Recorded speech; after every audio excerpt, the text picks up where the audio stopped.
This is a problem. Indeed, it was Trump's own intelligence chief who took this extraordinary step of publicly noting that Trump was hiding what happened in the meeting from him. That was an admission that upset the White House. It was made under questioning by NBC's Andrea Mitchell at a security conference.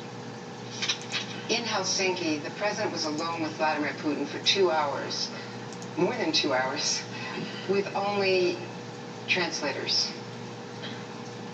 Basically, how do you know what happened? You were on the dark side of the moon. How do you have any idea what happened in that meeting?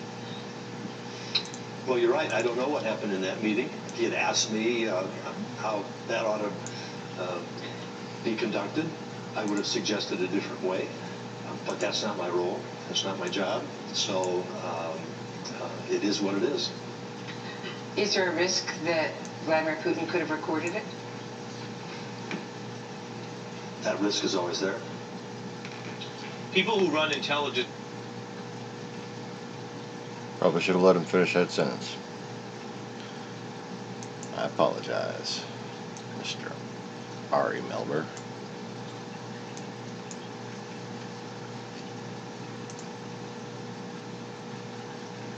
So, before I get to the opening credits, I was hanging out with some friends earlier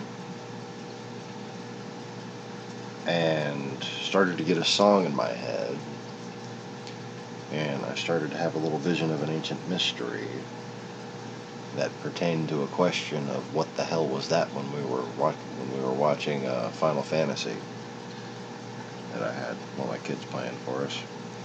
Here, entertain us by playing this video game, child. Another thing that kids are good for. How about that?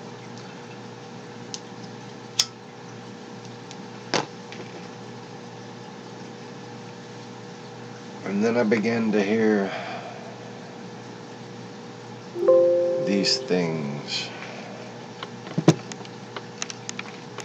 Want to sing a song with me. And you know, I never turned down a good jam session.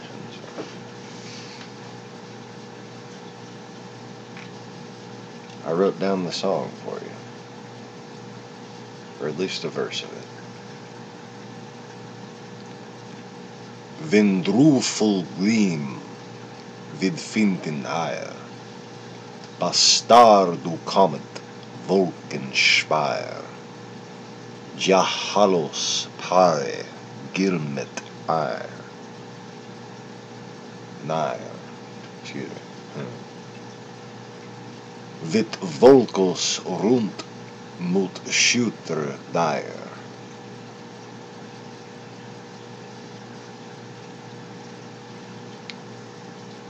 And I translated it.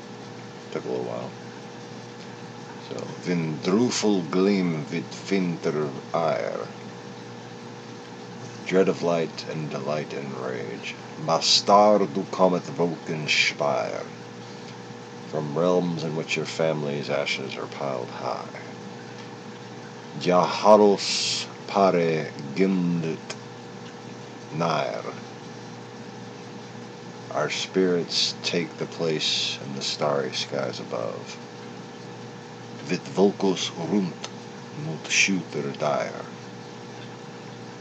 with burning sight into the center of my being.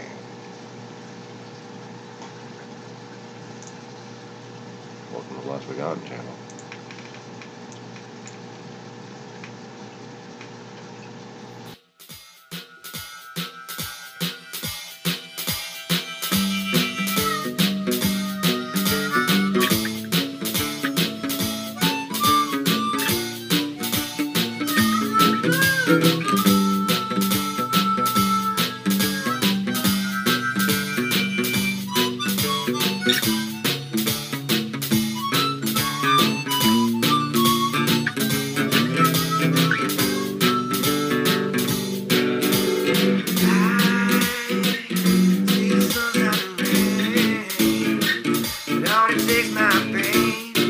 Back to praise, I don't understand.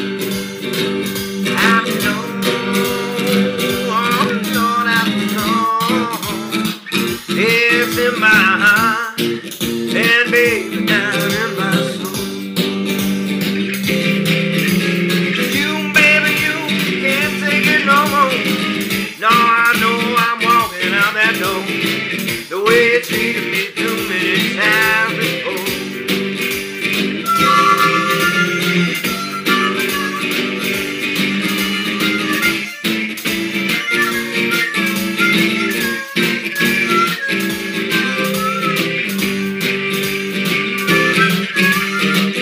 Don't you know you love them, baby, too? Oh, you know I want you there, I want to be right there with you. I know I gotta keep you by my side till the day I die. 'Cause baby, ecstasy is in my hand. Oh, when I'm holding yours in mine and walking in the sand. Oh, baby, you know it's fine. Oh, now you done and me off. You ain't done something you shouldn't have done. Baby, I'm mad. I'm going on. Oh, I'm going on.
So, good morning, good afternoon, good evening, whatever it is, wherever you are. And welcome back to Dingo almost knocking over the camera stand, but you not noticing because that camera isn't visible right now. Dingo? No, sir.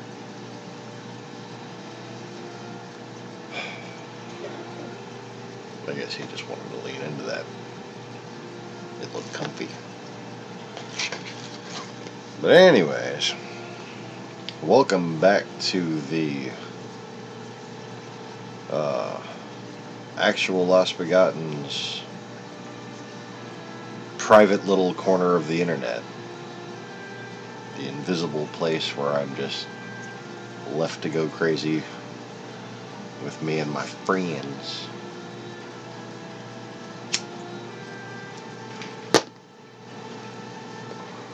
Where the rules are made up and the points don't matter. The one, the only Lost Begotten channel here on Fake TV, also known as YouTube.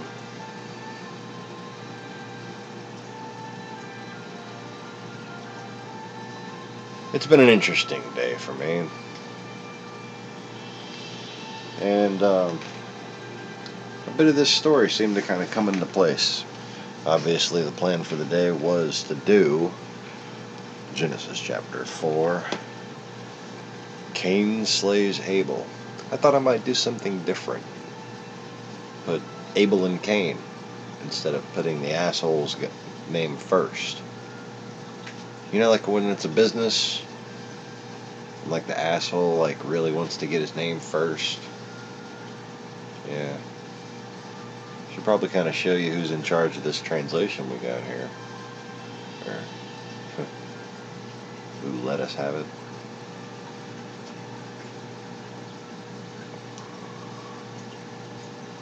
But I, for one, still value the Bible as the singular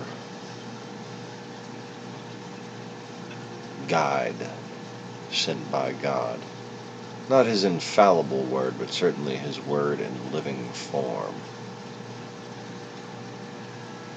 Flawed like all of his creations. But in those flaws, like all of creation, lie even more wisdom than would be otherwise. And on the previous series we discussed some of the history that is quite relevant to learning about why we have this book. I could just go up to a preacher right now and tell him, you don't even know why you study this book anymore.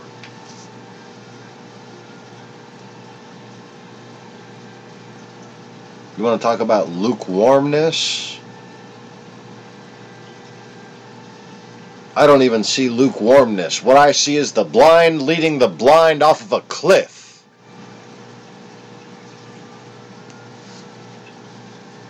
You don't know why you have this book. You don't know why you study this book. You do not know the purpose of that book. Which is why you cannot see the truth contained within it.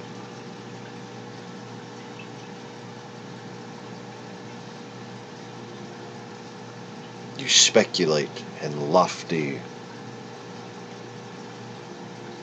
theorems and postulates, dogmas and catmas and ratmas and batmas.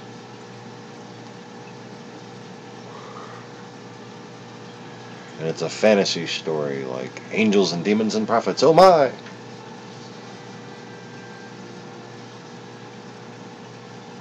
Because they have no idea why they have the fucking book in the first place.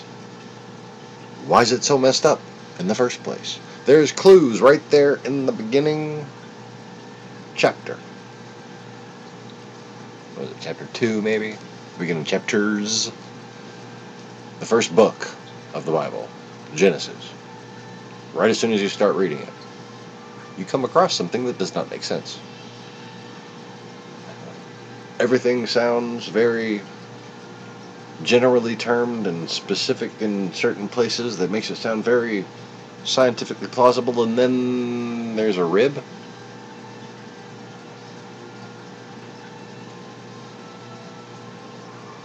When the word is translated 35 times in the book of Genesis as side, or in the Old Testament, excuse me,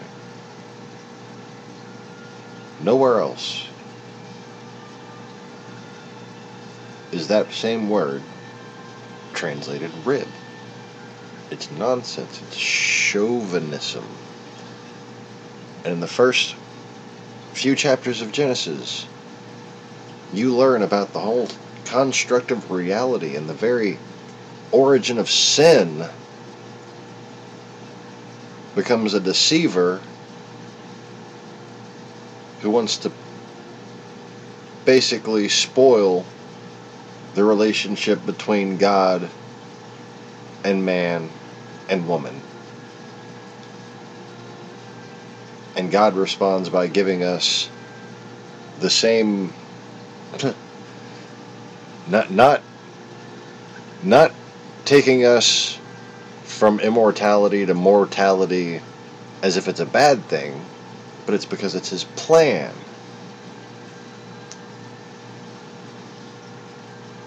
And there's just chauvinistic myth after chauvinistic myth based on words that are not there. And the reason why they're there, the reason why people speak as if they are there, is because they have no idea why they are even in possession of this Bible, of this book to begin with. It is just a mystery to them. It's just a way to get into heaven, or a way to be self-righteous. A way to feel like you're good when you haven't actually done anything good.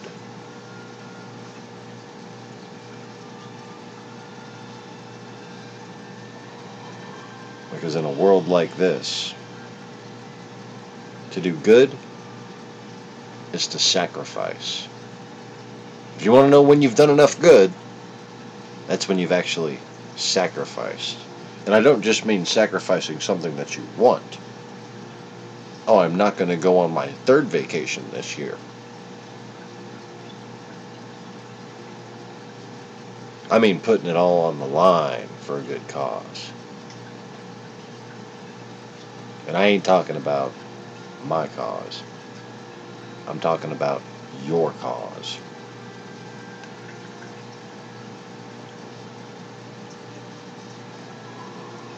Somewhere out there are people in need. And first and foremost, if you want to spread the truth to people, you need to build relationships. And then tell those people who sent you. That was once the Christian way. We would simply help people. And when they asked why, we would say, because my God commanded it. Would you like to know more about it?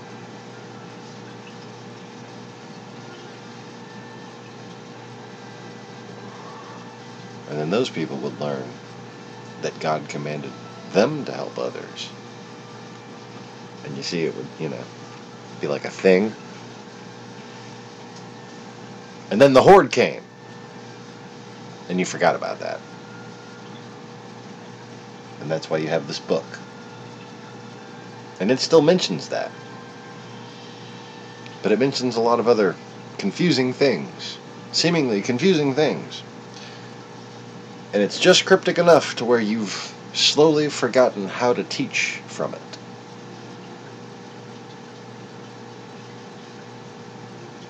But anyways.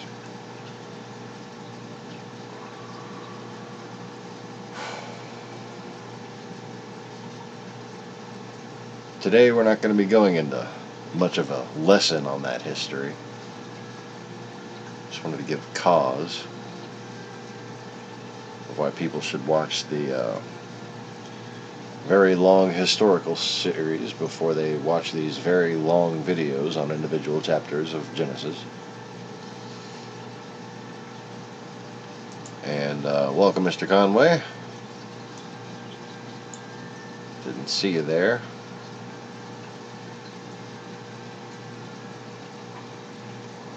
Kind of had a feeling somebody had joined me by now. But,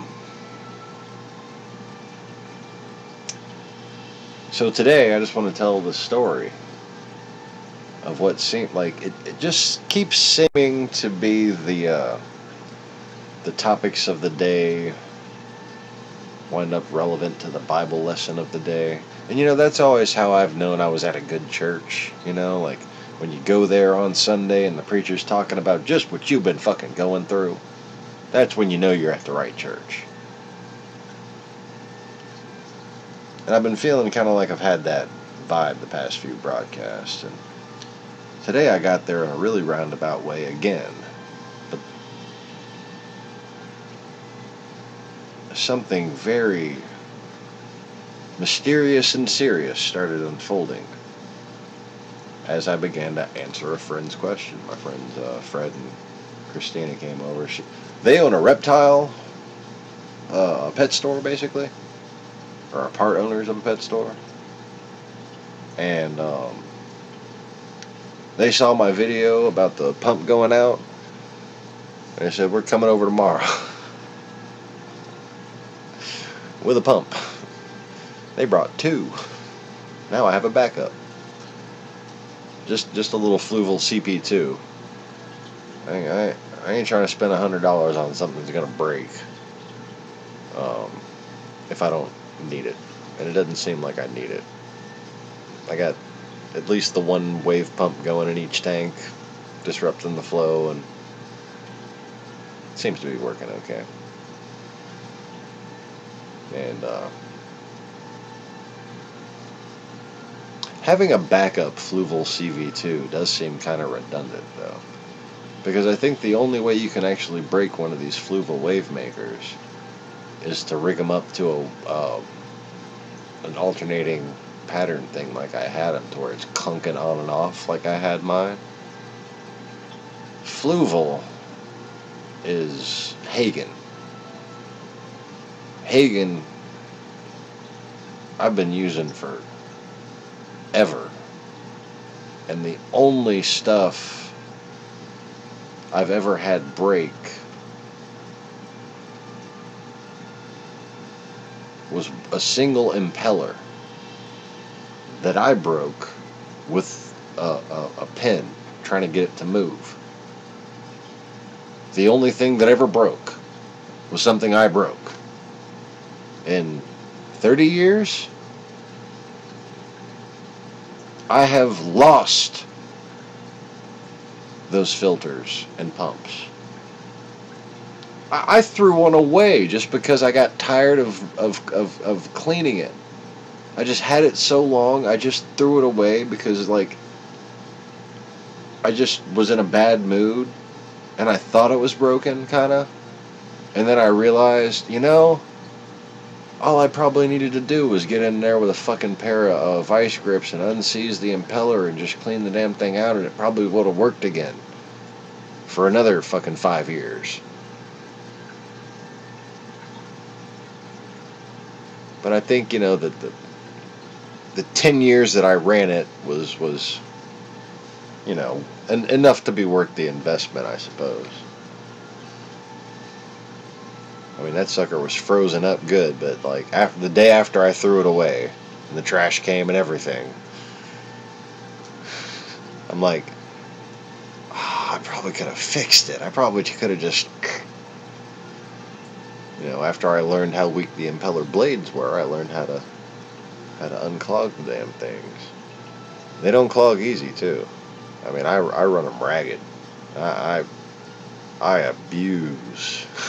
I abuse my aquarium hardware. So anyways, they came over with 5 of those weird jugs of salt water that you buy at PetSmart and Petco and stuff. Like pre-mixed salt water. I've never seen anyone actually buy them things. And I'm like fascinated to do an experiment with them to see like what you know, what's the what there? What the fuck is the quality like? Is it shite? Is it great? I have no idea. Could be anything in between. I have no idea. Is it it says Pacific Ocean water. Imagitarium. Who the fuck are these people? Pacific Ocean water. Is it like water from the Pacific Ocean? I mean, that's what Pacific Ocean water would imply. Has it been UV sterilized? Looks like there's some writing on it. I'm probably going to have to read it and stuff. I'll do that on the Easy Reefers channel, though. And we're going to have a tank. I'm probably going to set up a copper medication tank for Totski to try to get rid of this urinoma or whatever the fuck it is once and for all. And I'll take the water from that 10-gallon out, and then we'll test and see what this pre-bottled salt water is all about. That'll be cool. And they had this stuff sitting in a storage unit from a nano tank that apparently got shut down a while back. And an unopened bag, I think it's like a 22-pound bag of aragonite sand, which I've already dissolved like 1/3 of my aragonite sand, so that's quite helpful. Maybe like 1/4 of it, maybe even 1/5, but it's definitely dissipated somewhat. If anybody happens to be interested, the method that I use on my system there, I have a top off that's upstream of a large kind of slotted piece of plastic, and on the other side of that plastic is a whole bunch of aragonite sand, and the slight drop in pH causes the sand to it's very coarse sand, very good flow through, and it causes the sand to melt a little bit, releasing calcium and magnesium and alkalinity back into the water, and of course raising the pH back up. And that's only good to basically add a bottom level of stability. Okay, that's why when I let my system go to shite, I don't lose all my corals. I might lose one. I might lose. I might just like be surprised by something, or have like, you know, like algae grow over something like that, you know. But my system remains stable. I lower my alkalinity and calcium to what most people would consider disastrous and dangerous, but there's a stable baseline because I have my top-off water going in before a bunch of aragonite. And that's really just the basic, steadfast way of doing things.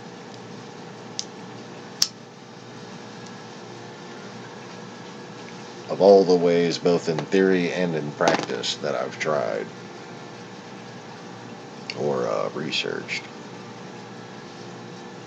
that just as a backup is just really great. But anyways, fucking Chrissy and Fred, what's up, Carlos? Chrissy and Fred hung out so long, I fucking wound up taking a nap while they were here. Woke up, my wife and Chrissy had been drinking. Fred's just sitting there all into Final Fantasy. And they get to Killicle Woods. And like I've known these people, God, 20 years, 23 years. And you know, like, well, they are family, you know, like sometimes water's thicker than blood, you know.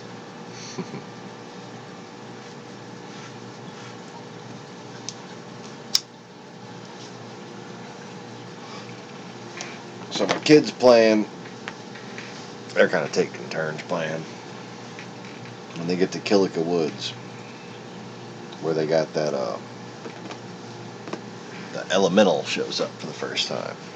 Or I guess the first time that he saw. Yeah, it is the first time. The one in Besaid is a flan, isn't it? You gotta use a Lulu for him. Well, the elemental, I might just have to load it just to show. It's a cool looking little bad guy on the game. And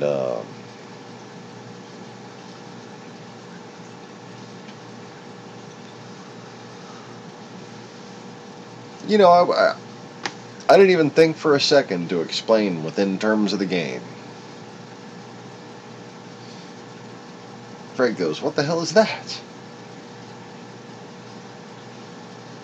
And I just simply started explaining. Well, before the flood,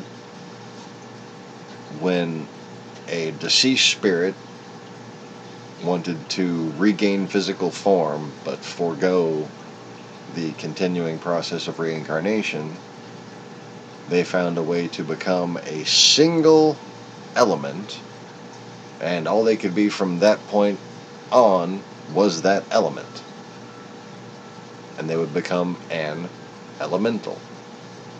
And they would resign themselves to that fate in exchange for the preservation that came with it.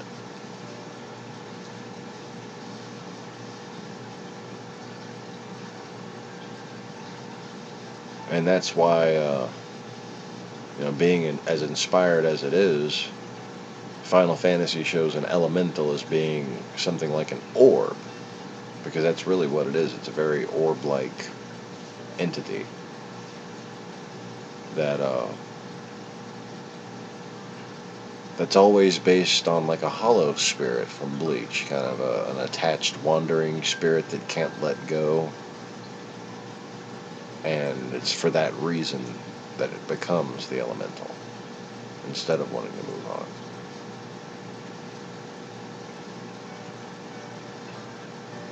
And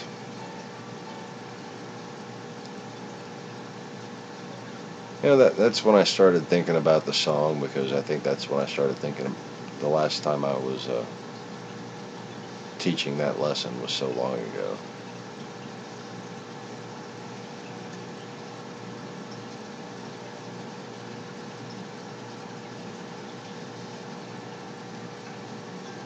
And it really got me thinking about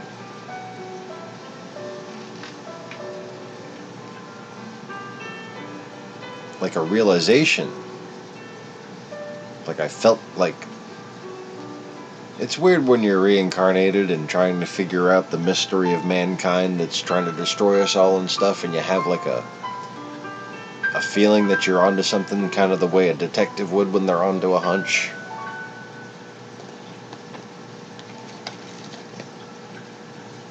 Only when you're reincarnated, it's like, it's not like a case file is familiar to another case and it gives you like a deja vu feeling that leads you to the solution. It's a past life where you had this realization before based on these criteria, and then suddenly you approach the criteria before the realization, but you get the feeling that you're about to realize it.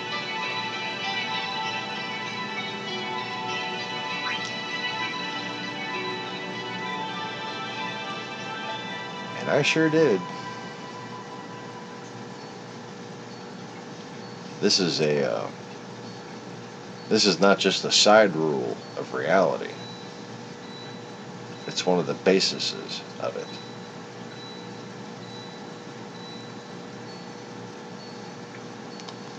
In fact, I can just load a monster arena.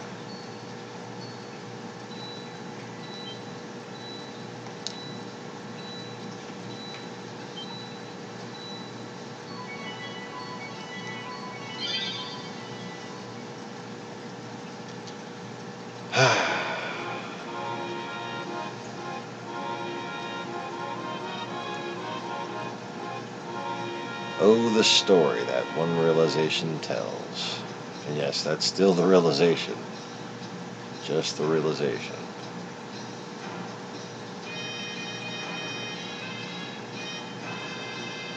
An elemental is a resignation of fate on behalf of a wandering spirit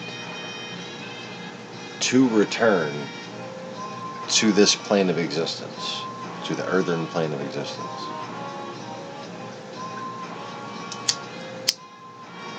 Or at least the physical plane of existence, which basically now means earthen.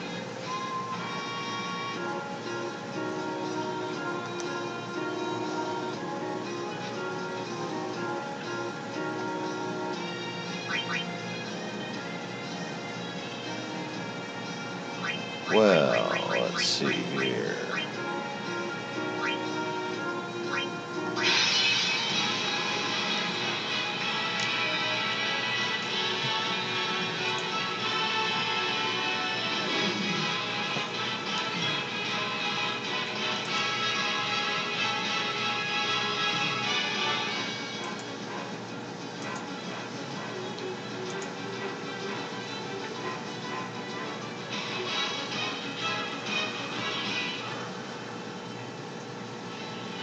Oh, whatever.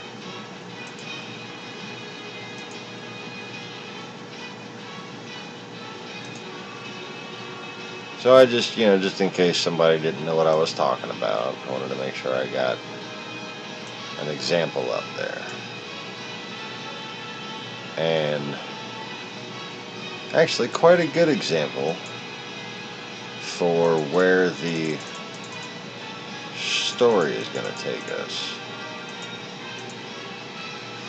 Oh, come on.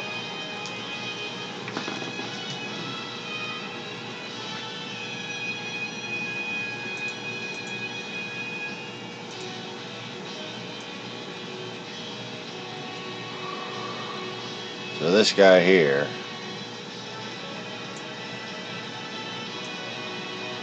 is called a dark elemental.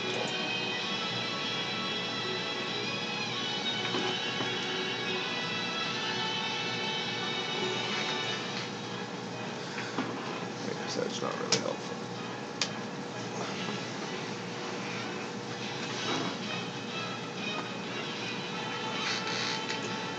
That's as close as I can get.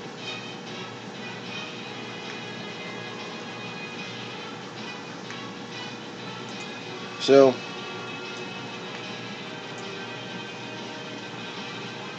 not a perfect representation, but certainly a valid manifestation. There's no reason why an element that was actually a physical element couldn't manifest its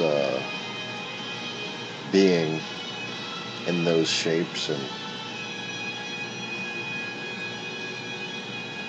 it would be very much like certain elements, certain groups of elements, certain elements with certain allegiances and philosophies, and yes, they had them, to mimic orbital bodies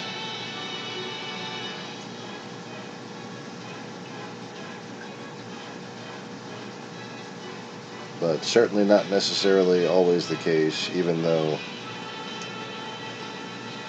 when it comes to the purely elemental application of this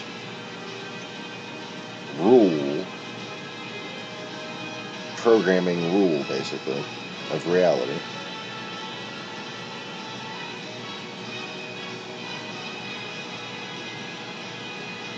they are essentially orbs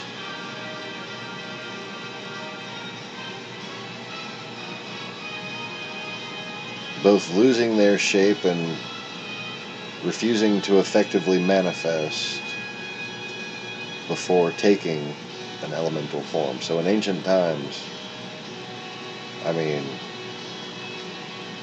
if you were alive back then, seeing one of these for the first time in this game probably was like deja vu. Probably couldn't look away for a while. Just, whoa.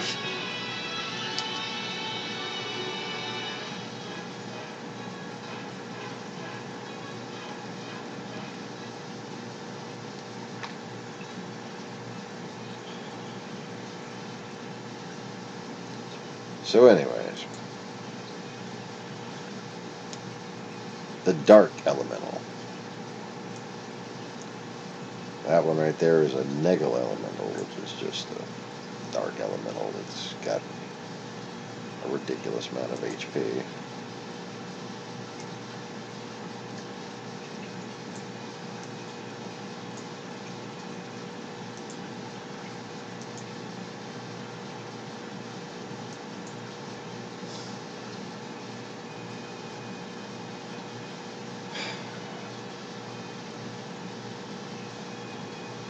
Now,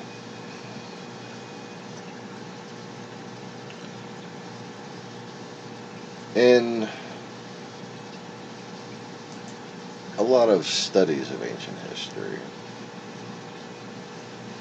you have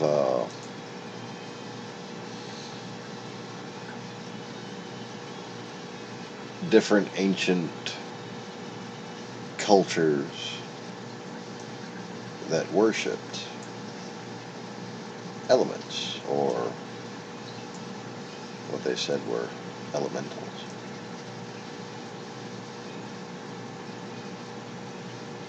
Elements who would manifest in the form of elementals. Gods who controlled certain elements, and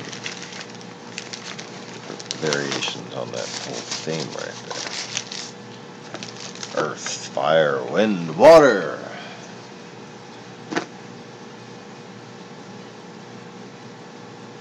And certainly,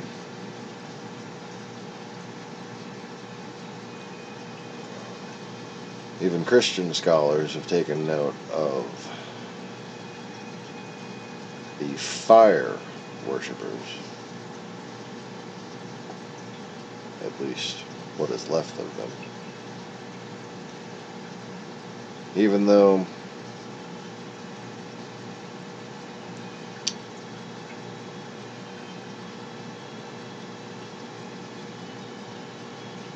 calling them that is just kind of oversimplifying thing. Calling the Elamites who inhabited those lands after them is a little more accurate.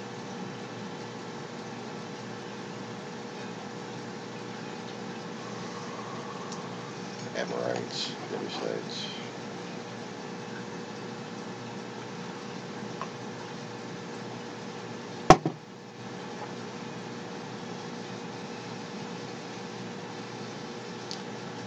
Parthians, Persians. The places that invented modern warfare.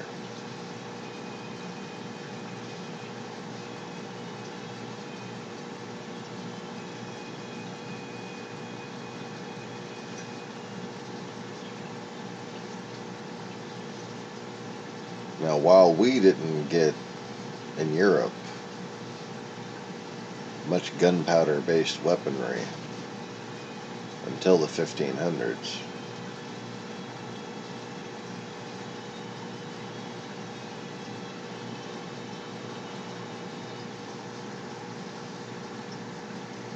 the Saracens and the horde as a whole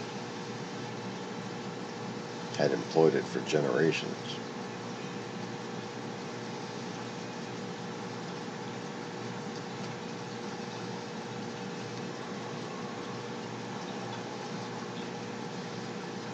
And when you think about it,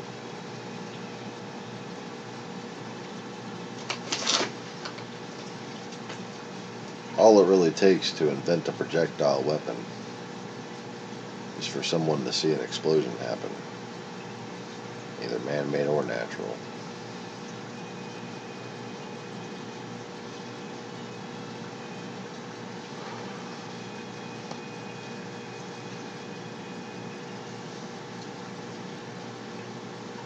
From there, they will figure out a way.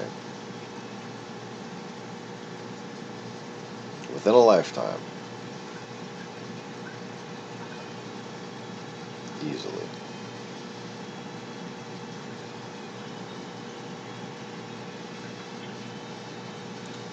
And after many lifetimes, Katushka.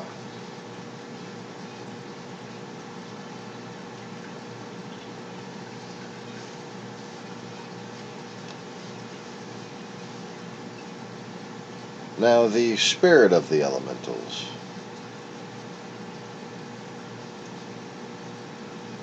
remains on. Many of those spirits have been set free, simply released into nature.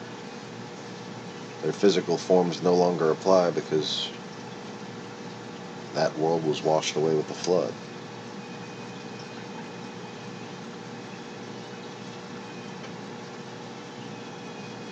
There was no evil in them.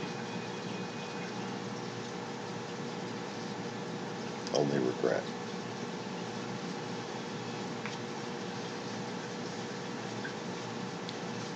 And those spirits can be discerned. Now, the water is obvious. The historic navies of the world. The boats, the aquatic way of life of the Mediterranean and Europe in general. And then in Northern Europe, and even in parts of Russia,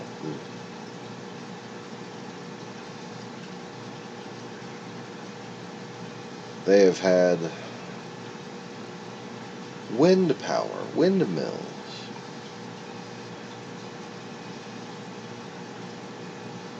What a peculiar place.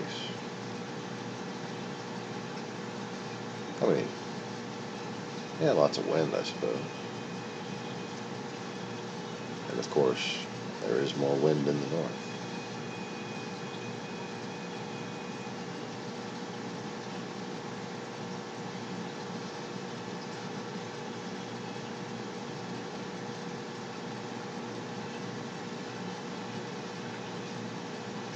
And then you had the tillers.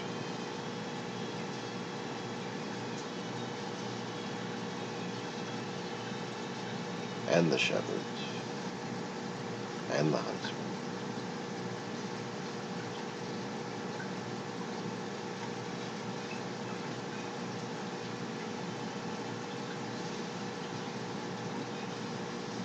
And really not so much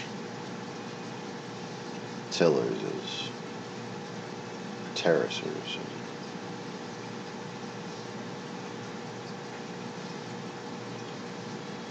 and landscapers.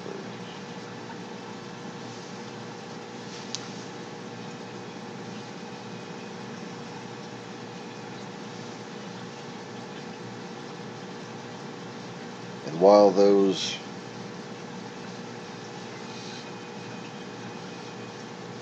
spirits did not have guidance from Noah in their dispersion, and they simply dispersed in logical directions after the flood,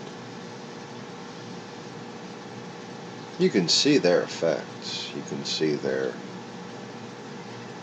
call signs, at least, if you will. on the cultures that came after them.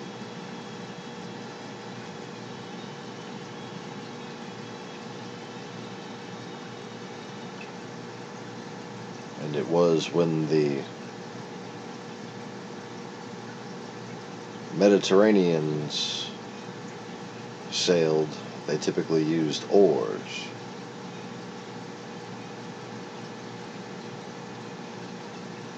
But it was when those who came from the rivers of the north came down, they would use sails. And that's how the countries of the Mediterranean use sails. And then when other countries of the north in Europe, Britain and France, Germany and Spain, began to make sails with their mastery of water, they were some mighty nice sails.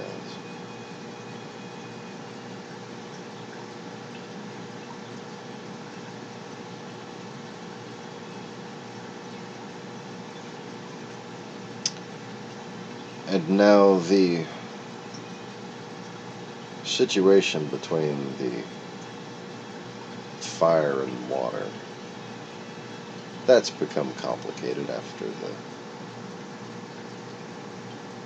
Maori were relocated into Nubia. And certainly the children of the fire worshippers now inhabit Saudi Arabia and Libya, Egypt. Egypt.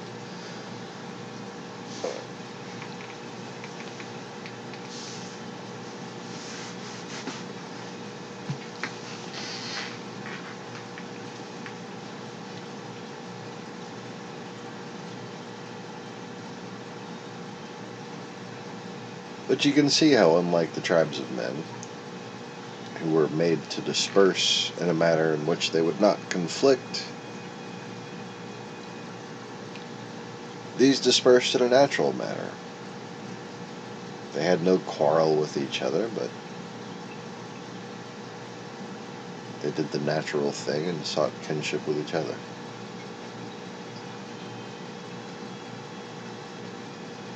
You can trace this. You can kind of feel it.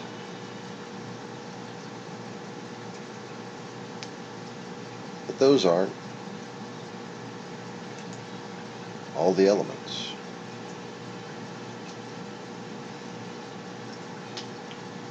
What is an element?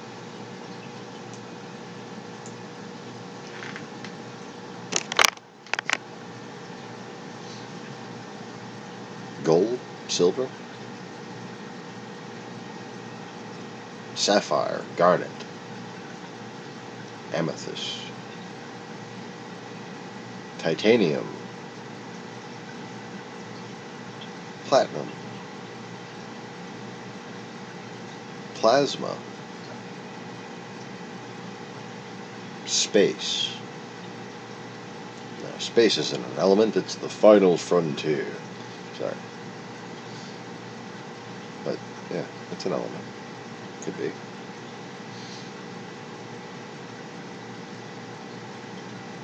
What about hate? Love. Banana! Oh, shit. I really shouldn't do that. Sorry for whoever that giant storm falls upon. Don't slip on a banana peel. I'm kidding. I made sure I wouldn't do it ahead of time. I just wanted to be able to joke about it afterwards. Yes, I have to consciously make sure I don't summon a storm before quoting.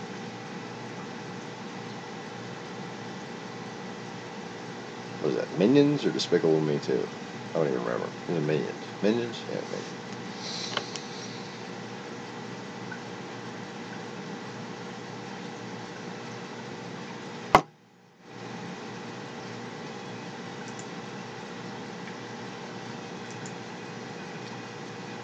What is an element? Is light an element? Is darkness an element? What's negal? Negal elemental. Be like a black hole? Be vacuum? Resistance? Is that an element? Is resistance an element? Is negative an element? Is positive an element? Is coffee an element?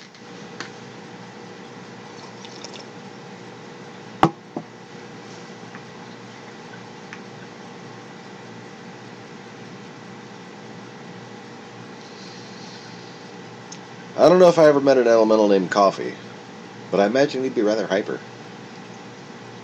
How you doing? How you doing? I'm Coffee.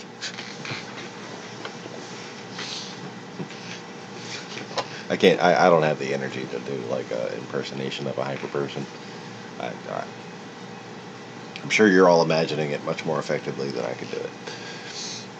So I will spare you the fail.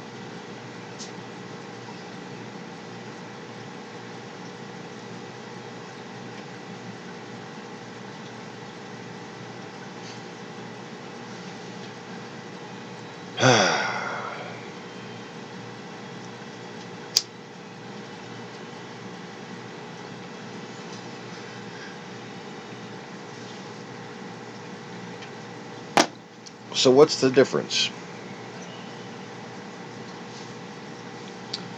in the manifestorial orb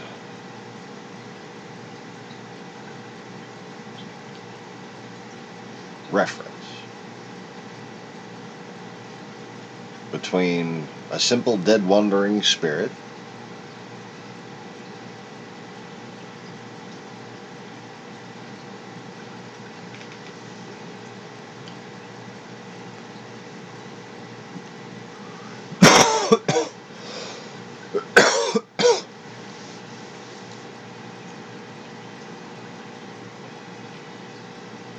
that becomes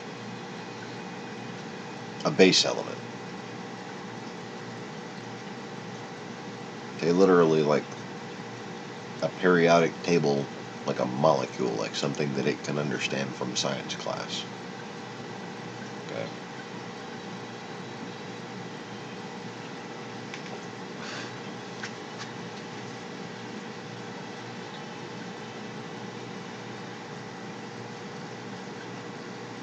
But how does something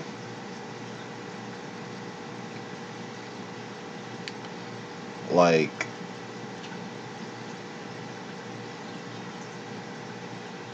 say what's a envy?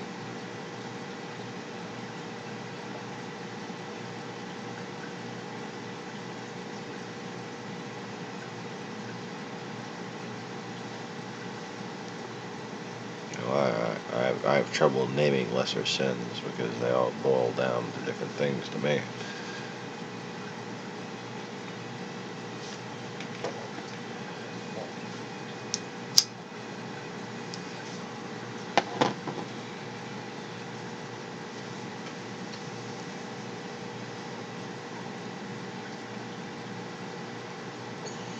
How about something like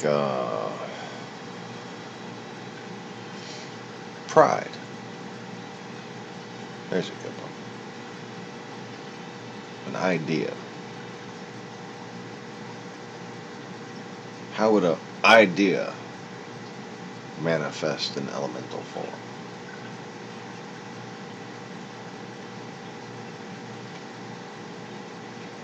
Would it be as simple as a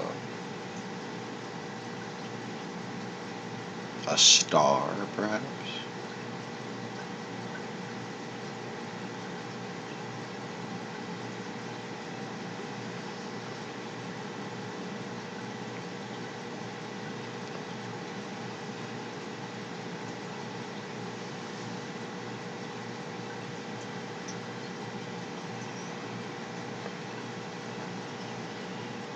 could they then, something like pride, deception, lust, envy, hate, greed,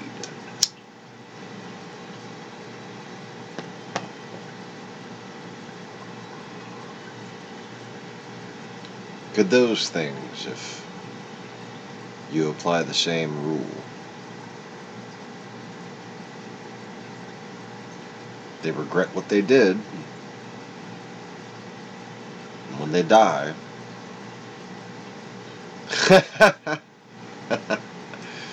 oh, that's funny. You know why it's funny?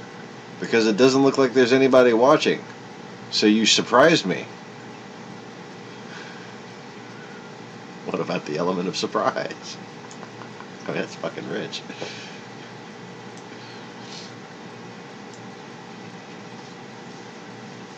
But now it says one person's watching.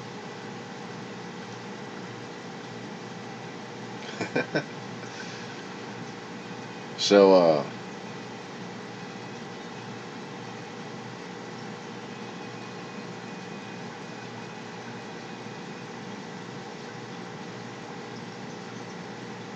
if something were to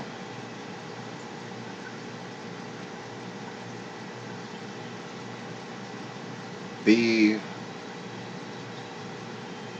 the first person to commit a certain act over the course of prehistory, you know, before the flood, before, you know, the establishment of the first city, say. But by the time you had the first city, you pretty much have everything. If they're already making music about it, they've been there, you know? And they were making music, so they had something to write about.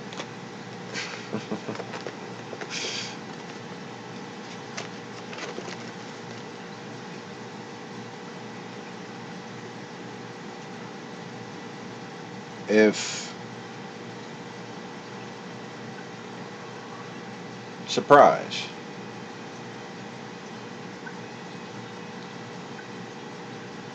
okay, he's a guy I remember. His name is Jack. He likes boxes.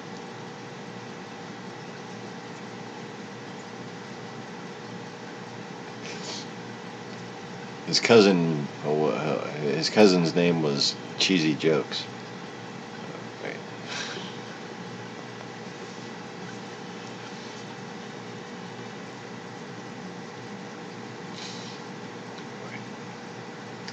I didn't blow my fucking nose. It's getting kind of chilly. It's getting kind of chilly. Sorry.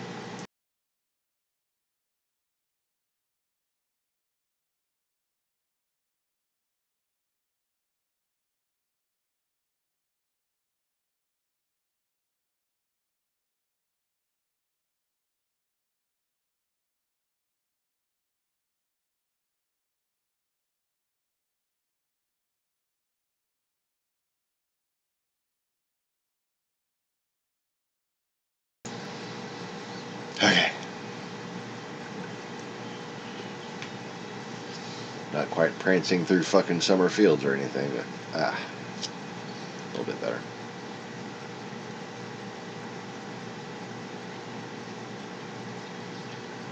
Don't feel like I'm gagging on my own postnasal drip, but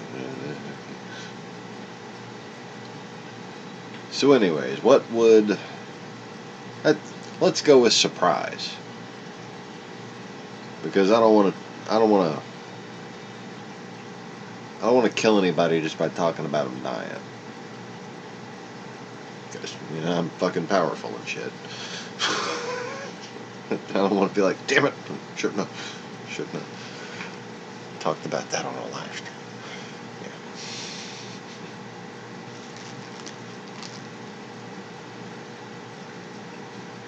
I gotta laugh about it so I don't cry.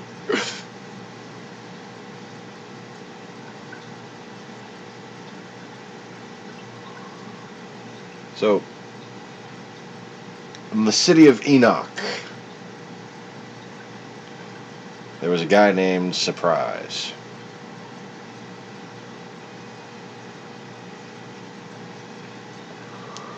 Which in the ancient tongue of the time was probably something like, oh shit.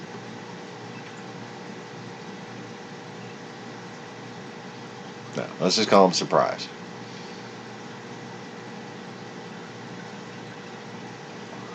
And he died of a heart attack.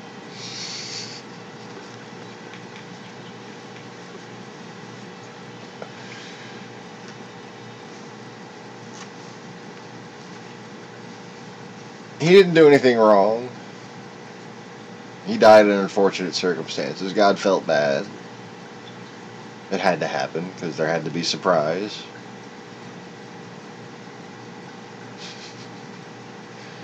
There had to be somebody in charge of surprise. So every time somebody was surprised, God didn't get fucking nagged.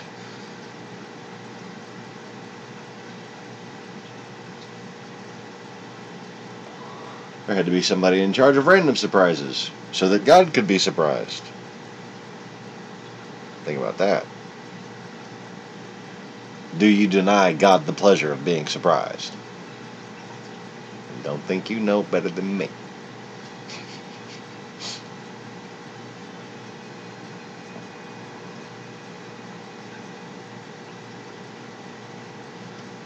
Do you deny God the curiosity of being murdered? Ah, damn it, I just cigarette burned my own beard. Do you deny God the curiosity of smelling his own burnt beard?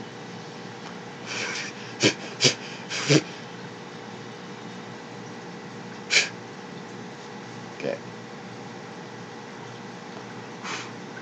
Should probably ash that just in case there was any kind of hair clinging to it. Whatever.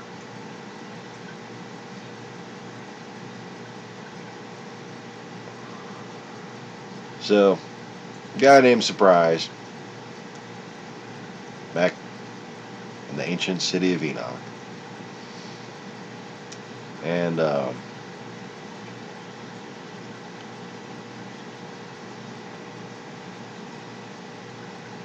there was,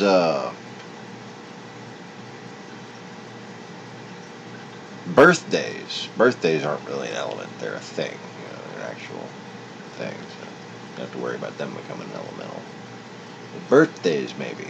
I'm just making up the story, just for a fucking case in point. Just for a fun example. So,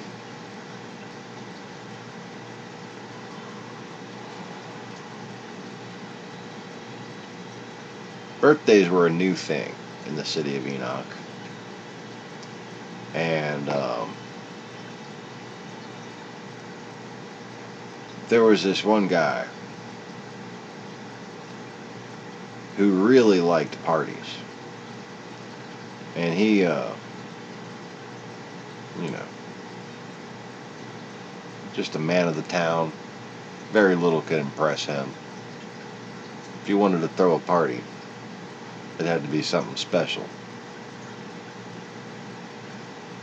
But because of this, his wife had very limited means when it came time to throw him a birthday party. His family, generally speaking, you know, bunch of party animals.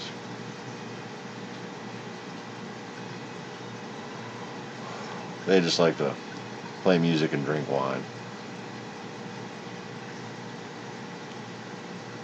They knew they couldn't hire a band. They knew they couldn't, you know, do anything expensive and fancy for them.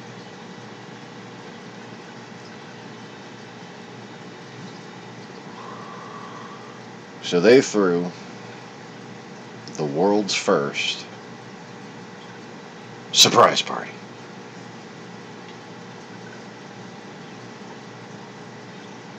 And he got to his house, and he opened the door, And his wife, that morning before he went to work, teased him with this wonderful little outfit that she had for later. And she came and greeted him when he walked in. Happy birthday, sweetheart. Took off his coat, hung it up, and then everybody yelled, "Surprise!"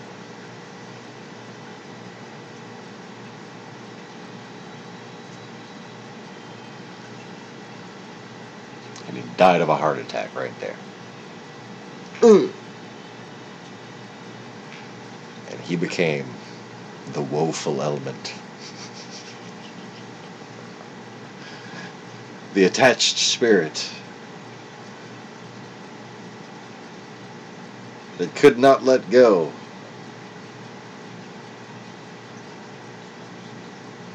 Oh, damn it. My favorite people just threw a party for me. And my wife, she's never had anything like that to treat me with.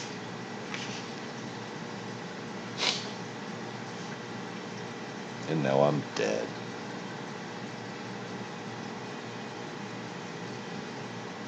It was a great gag, though. It's like my favorite thing ever. And I died from it. Surprise.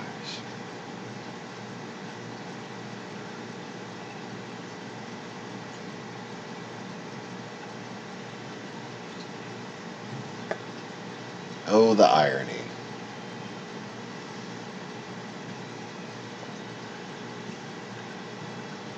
Now, a very innocuous thing, surprise. Certainly a lot of these things don't apply in reality. Certainly this is a silly story. But there's a lot of different things that can be understood from it. Surprise did not sin against God. Surprise is not damned. Surprise is not cursed. And surprise did not become a physical elemental. Surprise was not worshipped. Surprise did not become a roving demigod.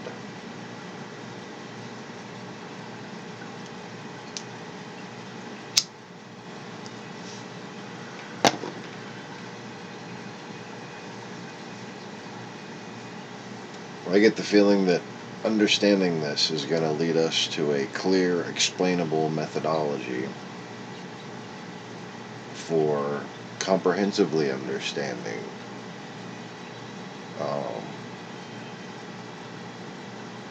and spreading the understanding of how demons take energy.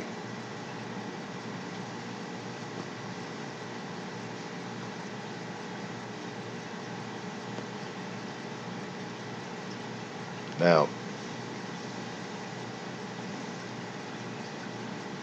surprise,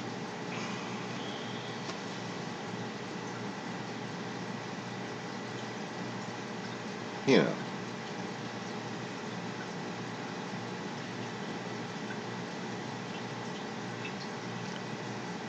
God had no quarrel with him. Unfortunately, sir, you are not allowed to reincarnate. At least not yet. I have prepared a mansion from you. And you must make it into a kingdom. And then, surprise,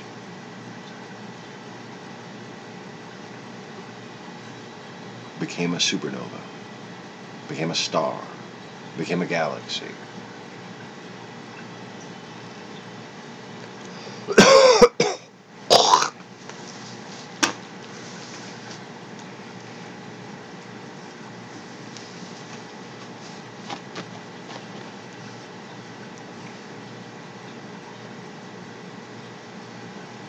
Because it could not just be that type of surprise, even though hypothetical.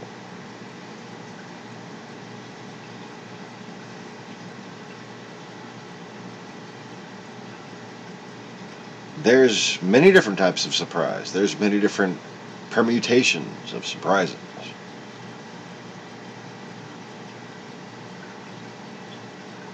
Just like there's many different permutations of all ideas that are elements, that are entities, that are original sins or circumstances.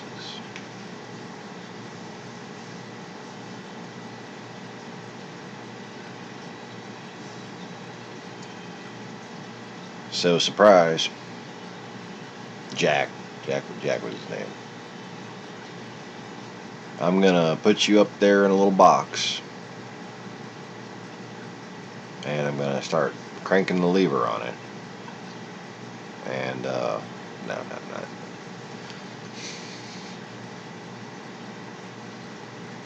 And then you're gonna open up a 24-hour fast food joint that serves munchy food to stoners. Oh, good God, I want some Jack in the Box right now. I have a weak stomach.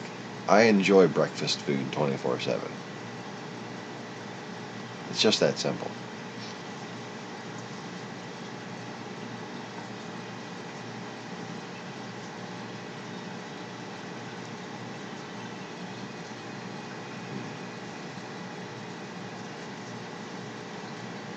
Shouldn't think about food. Got a cigarette.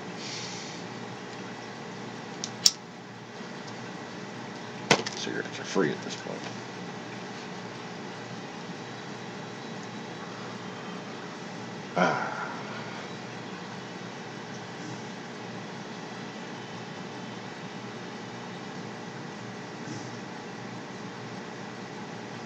They ordered pizza for us earlier. I guess I'll be eating some more of that. If you ever, if anybody who winds up watching this would ever like a new type of pizza to try, I worked at Pizza Hut for a long time while living in a car, so I ate a lot of fucking Pizza Hut. I got bored of all the recipes and stuff that they had rather quickly.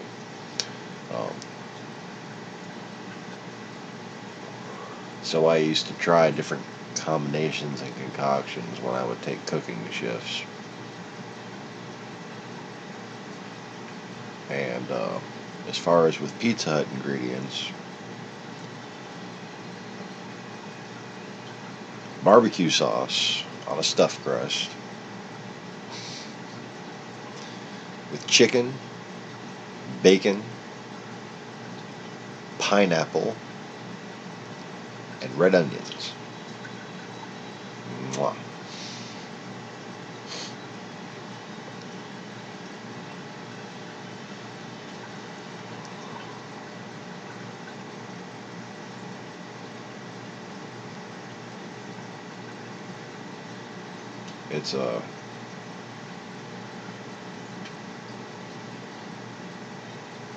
It's a balanced meal.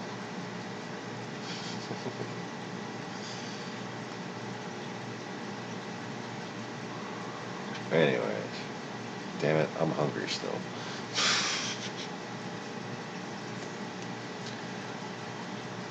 So,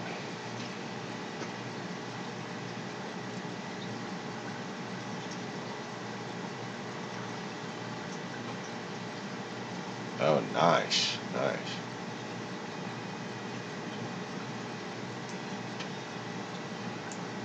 So by pudding, you mean like a gravy or like an actual pudding?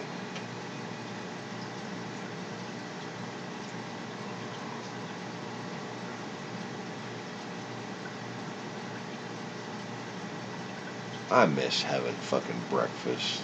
Oh. Isn't that just pathetic?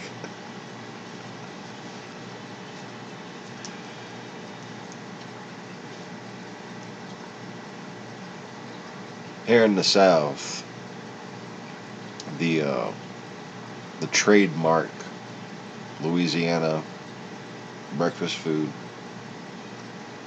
has to be biscuits and gravy. Okay? Buttermilk biscuits. The more crumbly, the better, right? Big, fluffy, big, giant fucking buttermilk biscuit. And a white gravy with chopped Italian sausage.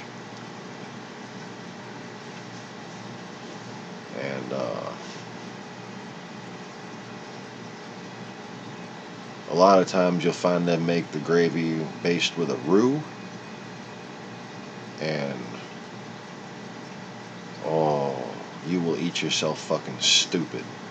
You will eat yourself stupid off of some biscuits and gravy if it's made with a roux.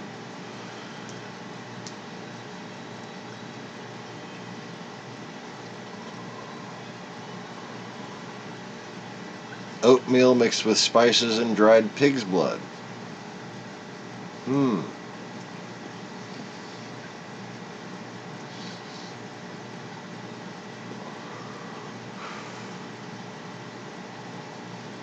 I'd have to pass on the pig's blood.